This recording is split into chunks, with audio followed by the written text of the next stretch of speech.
Thanks for joining me today, Jim, to talk about set design. So when you're first brought on to design a set for production, I'm assuming reading the play is one of the very first things, right? Yeah. But so then after that, what is your process like when you're brought on for a project? Well, I mean, and in terms of reading the script, I mean, it's more than once and everything too. Even if even if you've done the show before or you've seen the play before and everything, you kind of want to read it as a an audience member, before you kind of concentrate on any of the details, of what may be in stage descriptions or whatever, and kind of doing a breakdown, just sort of getting a sense of where is the playwright setting this? Where does it sort of fit in terms of a performance place? The next step is really sitting down with the director and having a discussion, a conversation with that. A set designer is sort of creating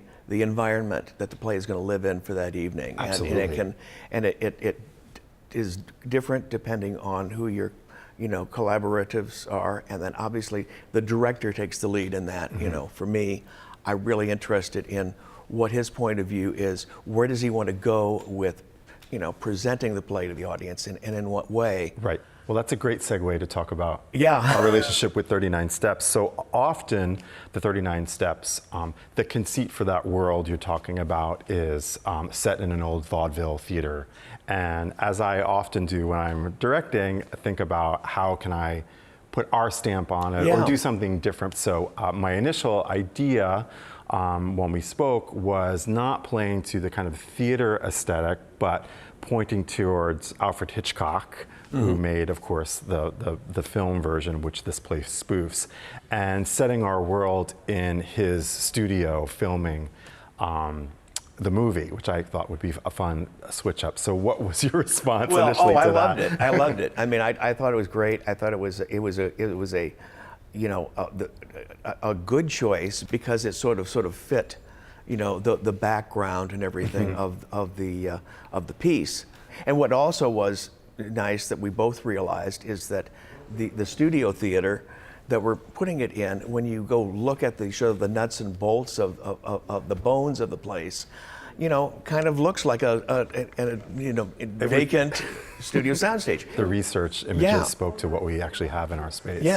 And it was great, and I kind of thought, well, just all we kind of need is just a few other elements that are just sort of evocative and indicative of that sort of environment. So I sort of created a show portal that just sort of framed that and didn't add too much more to what we already had for the environment, but was kind of framed the show to look through. Right. And then the fact that you had already been thinking about different specific elements that you needed for the staging of the show. Right.